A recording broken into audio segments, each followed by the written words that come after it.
अस्सलामुअलैकुम दोस्तों, कैसे हैं आप सब। उम्मीद करता हूं जो खैरियत से होंगे और अपने इम्तिहान की तैयारी कर रहे होंगे। दोस्तों, आज हम लोग आपके लिए लेकर के आए हैं दरख्शा उर्दू दर्जा 10 सबक नंबर 5। सबक नंबर 5 में क्या है? आशियाना, जो कि एक अफसाना है। इसका जो इम्पोर्टेंट ऑब्जेक्टिव क्वेश्चन है, इसको हम लोग आज इस वीडियो में कवर करेंगे। तो अगर आपको वीडियो अच्छा लगे तो वीडियो को लाइक करें, और अगर आप चैनल पर नए हैं तो चैनल को सब्सक्राइब कर दें। चलिए दोस्तों, शुरू करते हैं।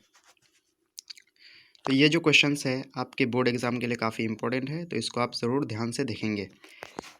फर्स्ट क्वेश्चन है, पहला नंबर सवाल है, अफसाना आशियाना के अफसाना निगार कौन है? यानी कि अफसाना आशियाना जो है, इसके अफसाना निगार यानी कि इसके जो राइटर हैं वो कौन है? तो इसका जो सही आंसर हो जाएगा वो हो जाएगा निगार अज़ीम। यानी कि अफसाना आशियाना का जो है ये अफसाना निगार है निगार अज़ीम। तो चलिए नेक्स्ट क्वेश्चन की ओर बढ़ते हैं। अगला सवाल काफ़ी इम्पोर्टेंट है, वीवीआई सवाल है ये, जो आशियाना कैसा अफसाना है। तो काफ़ी इम्पोर्टेंट है बोर्ड एग्ज़ाम के लिए, क्योंकि ऐसा क्वेश्चन आपके एग्ज़ाम में पूछा जाता है। जो आशियाना कैसा अफसाना है, तो आशियाना जो है एक नफ्सियाती अफसाना है। एक कैसा अफसाना है? नफ्सियाती अफसाना। तो काफ़ी इंपॉर्टेंट क्वेश्चन है, इसको आप ज़रूर ध्यान रखेंगे। तो चलिए तीसरा नंबर सवाल की ओर बढ़ते हैं। तीसरा नंबर सवाल कह रहा है, गहन, ये घन नहीं है दोस्तों, ये गहन है, ठीक है। गहन किसका अफसानवी मजमुआ है? गहन जो है ये किसका अफसानवी मजमुआ है? तो ध्यान रखेंगे, गहन निगार अज़ीम का अफसानी मजमुआ है। निगार अज़ीम का अफसानवी मजमुआ गहन है। अगला सवाल है, अफसाना आशियाना का मरकज़ी किरदार कौन है? अफसाना आशियाना जो है इसमें मरकज़ी किरदार किसका है? तो इसमें मरकज़ी जो किरदार है वो ज़रीना का है। ज़रीना का अफसाना आशियाना में मरकज़ी किरदार है। चलिए अगला सवाल की ओर बढ़ते हैं। अगला सवाल कह रहा है, बरकत अली सिद्दीकी के बेटे का नाम क्या है? बरकत अली सिद्दीकी, जो कि ज़रीना का क्या है? ज़रीना के वालिद हैं। ज़रीना के शौहर हैं बरकत अली सिद्दीकी। इसके जो बेटे का नाम है वो है सिराज, यानी कि बरकत अली सिद्दीकी के बेटे का नाम क्या है? सिराज। अगला सवाल है, बरकत अली सिद्दीकी के बहू का नाम क्या है? तो बरकत अली सिद्दीकी के बहू का जो नाम है वो इरफाना है।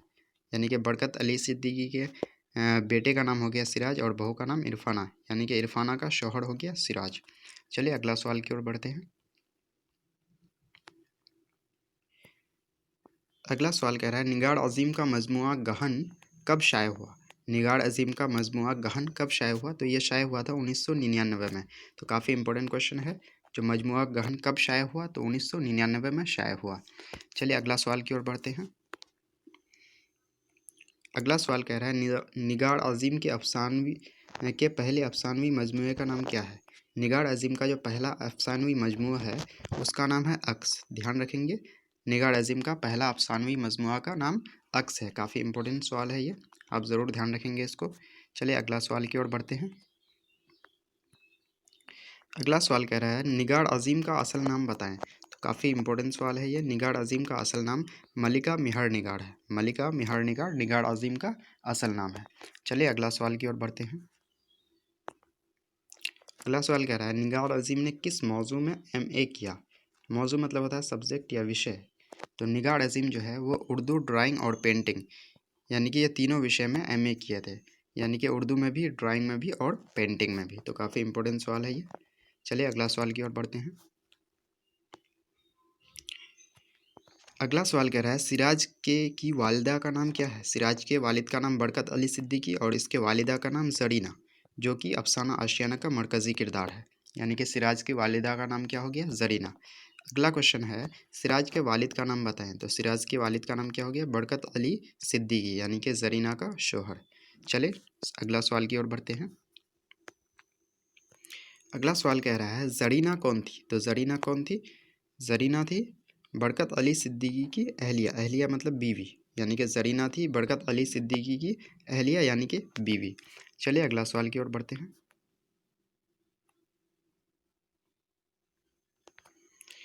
अगला सवाल कह रहा है, आमतौर से मुख्तसर किस्सा कहानी को क्या कहा जाता है? यानी कि आमतौर से जो मुख्तसर छोटा किस्सा कहानी होता है उसको क्या कहा जाता है? तो उसको अफसाना कहा जाता है। ध्यान रखेंगे, अफसाना कहा जाता है। मुख्तसर किस्सा कहानी को क्या कहा जाता है? अफसाना कहा जाता है। जैसा कि आप देख पा रहे होंगे, मुख्तसर किस्सा कहानी को क्या कहा जाता है? अफसाना कहा जाता है। तो आप ध्यान रखेंगे इस क्वेश्चन को भी। अगला सवाल है, अफसाना किसकी मुख्तसर तरीन शक्ल है? यानी अफसाना जो है किसकी मुख्तसर तरीन शक्ल यानी कि छोटी शक्ल है? तो ये फ़िक्शन की छोटी शक्ल है। अफसाना जो है ये फ़िक्शन की छोटी शक्ल है। तो काफ़ी इंपॉर्टेंट सवाल है ये, आप ज़रूर ध्यान रखेंगे इसको। चलिए अगला सवाल की ओर बढ़ते हैं। अगला सवाल है, उर्दू अफसाने की उम्र कितनी है? यानी कि उर्दू अफसाना कितना साल तक रहा? तो उर्दू अफसाना जो है इसका उम्र 1 सदी माना जाता है, यानी कि 100 सालों तक ये काफ़ी अच्छी तरीके से इसका जलवा रहा है। यानी कि उर्दू अफसाने की उम्र हो गई 1 सदी यानी कि 100 साल। चलिए अगला सवाल की ओर बढ़ते हैं।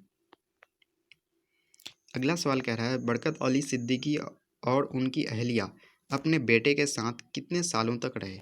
यानी कि बरकत अली सिद्दीकी और उनकी अहलिया जो है वो अपने बेटे के यहाँ कितने सालों तक रहे? तो 2 साल तक रहे। कितने साल तक? 2 साल तक। काफ़ी इंपॉर्टेंट सवाल है ये। चलिए अगला सवाल की ओर बढ़ते हैं। अगला सवाल कह रहा है, निगार अज़ीम के सफ़रनामा का नाम क्या है? यानी कि निगार अज़ीम का जो सफ़रनामा है उसका क्या नाम है? तो उसका नाम जो है वो है गुर्द आवारगी। गुर्द आवारगी यानी गिर्द आवारगी जो है निगार अज़ीम का जो है वो सफ़रनामे का नाम है गिर्द आवारगी। चलिए अगला क्वेश्चन की ओर बढ़ते हैं। तो ध्यान रखेंगे क्वेश्चन काफ़ी इंपॉर्टेंट है। चलिए नेक्स्ट क्वेश्चन की ओर बढ़ते हैं। अगला सवाल कह रहा है, निगार अज़ीम की अफसानों का पहला मजमुआ अक्स कब शाया हुआ? जैसे कि हम लोगों ने अभी देखा, जो निगार अज़ीम का जो अफसाना था उसका पहला मजमुआ का नाम था अक्स। वो शाया हुआ था 1990 में। तो काफ़ी इंपॉर्टेंट सवाल है, इसको आप ज़रूर ध्यान रखेंगे। 1990 में अक्स शाया हुआ था। चलिए अगला सवाल की ओर बढ़ते हैं। अगला सवाल है, निगार अज़ीम PhD की डिग्री कहाँ से हासिल की? यानी कि निगार अज़ीम जो है वो PhD की डिग्री कहाँ से उसको मिला? यानी कि किस यूनिवर्सिटी से उसको मिला? यानी कि जामिया मिल्लिया इस्लामिया से। जामिया मिल्लिया इस्लामिया से उन्होंने PhD हासिल किया, यानी कि PhD की डिग्री हासिल किया। तो दोस्तों यहाँ पे हम लोगों ने जो अफसाना आशियाना था इसका जो इम्पोर्टेंट सवाल था उसको हम लोगों ने कवर कर चुका है।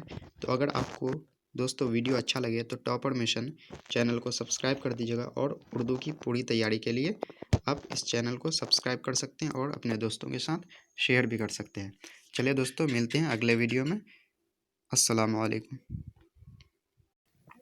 अस्सलामु अलैकुम दोस्तों आज के इस वीडियो में हम लोग उर्दू क्लास 10th का पहला चैप्टर यानी कि हम्द खुदाए अज़्ज़ व जल का जो इम्पोर्टेंट ऑब्जेक्टिव क्वेश्चन होगा उसको हम लोग इसमें डिस्कस करेंगे। तो चलिए दोस्तों, अगर आप हमारे चैनल में नए हैं तो चैनल को सब्सक्राइब कर दें, क्योंकि यहाँ पे आपको क्लास 10th बिहार बोर्ड की पूरी तैयारी करवाई जाएगी। तो चलिए शुरू करते हैं। पहला क्वेश्चन है, हम्द के लग़वी मानी क्या है? हम्द के लग़वी मानी क्या है? तो इसका जो राइट आंसर होगा ऑप्शन इसका हो जाएगा खुदा की तारीफ़। यानी कि हम्द खुदा की तारीफ़ को कहते हैं। इसका मानी हो जाएगा खुदा की तारीफ़। चलिए आगे बढ़ते हैं। आगे है, नात किसे कहते हैं? नात किसे कहते हैं? तो रसूल अकरम सल्लल्लाहु अलैहि वसल्लम की तारीफ़ को ही क्या कहा जाता है? नात कहा जाता है। रसूल अकरम सल्लल्लाहु अलैहि वसल्लम की तारीफ़ को नात कहा जाता है। अगला है, मनक़बत किसे कहते हैं? तो बुज़ुर्गान दीन और औलिया अल्लाह हज़रात की तारीफ़ व तौसीफ़ को ही क्या कहा जाता है? मनक़बत कहा जाता है। चलिए आगे बढ़ते हैं। आगे है, क़सीदा किसे कहते हैं? तो जिस नज़्म में शायर किसी बादशाह वक्त की तारीफ़ व तौसीफ़ इनाम की लालच में करता है। यानी कि जिस नज़्म में किसी बादशाह यानी कि जिस उस वक्त के बादशाह की तारीफ़ व तौसीफ़ की जाती है ताकि उसे इनाम दी जाए, तो उसी को कसीदा कहा जाता है। चलिए आगे बढ़ते हैं। आगे, हम्द खुदाए अज़्ज़ व जल के मुसन्निफ़ कौन है? यानी कि इसके राइटर कौन है? तो इसका जो राइट आंसर होगा वो शबनम कमाली। यानी कि हम्द खुदाए अज़्ज़ व जल के राइटर जो है मुसन्निफ़ हैं वो शबनम कमाली हैं। आगे बढ़ते हैं। आगे है, शबनम कमाली का ताल्लुक़ किस रियासत से है? रियासत मतलब होता है किस सूबा यानी कि स्टेट। तो शबनम कमाली का ताल्लुक़ रियासत बिहार यानी कि बिहार रियासत से उसका ताल्लुक़ है। चलिए आगे बढ़ते हैं। आगे, शबनम कमाली का असल नाम क्या है? शबनम कमाली का असल नाम क्या है? तो आप ध्यान रखेंगे, शबनम कमाली का असल नाम मुस्तफ़ा रज़ा है। मुस्तफ़ा रज़ा शबनम कमाली का असल नाम है। आगे है शबनम कमाली का तखल्लुस क्या है। तखल्लुस मतलब टाइटल, तो शबनम कमाली का जो तखल्लुस है वो शबनम है। ध्यान रखेंगे आप, क्योंकि ऐसे क्वेश्चंस आपके बोर्ड एग्जाम में पूछे जाते हैं। चलिए आगे बढ़ते हैं। आगे है शबनम कमाली कब पैदा हुए। शबनम कमाली की पैदाइश कब हुई थी, तो ध्यान रखेंगे 22 जुलाई 1938 को शबनम कमाली पैदा हुए थे। 22 जुलाई 1938। चलिए आगे बढ़ते हैं। आगे है शबनम कमाली कहाँ पैदा हुए। शबनम कमाली कहाँ पैदा हुए, तो बिहार सूबा के सीतामढ़ी जिला के गांव का नाम है पोखरेरा गांव में पैदा हुए थे। यानी कि बिहार सूबा के सीतामढ़ी जिला के पोखरेरा गांव में शबनम कमाली की पैदाइश हुई थी। अगला क्वेश्चन है शबनम कमाली का इंतकाल कब हुआ। शबनम कमाली का इंतकाल कब हुआ, तो इसका जो सही आंसर होगा वो होगा 2006 ईस्वी में। यानी कि 2006 ईस्वी में शबनम कमाली का इंतकाल हुआ था। तो दोस्त हम लोगों ने यहाँ पे चैप्टर 1 का यानी कि हम्द खुदाए अज़्ज़ व जल का जो इम्पोर्टेंट क्वेश्चंस था, ऑब्जेक्टिव क्वेश्चंस था, उसको हम लोग कवर कर चुके हैं। तो दोस्तों अगर आपको वीडियो अच्छा लगे तो वीडियो को लाइक करें, शेयर करें, और अगर चैनल पर नए हैं तो चैनल को सब्सक्राइब करके बेल आइकन को प्रेस कर दें, क्योंकि यहाँ पे आपको बिहार बोर्ड की पूरी तैयारी करवाई जाएगी। तो चलिए मिलते हैं अगले वीडियो में, तब तक के लिए धन्यवाद।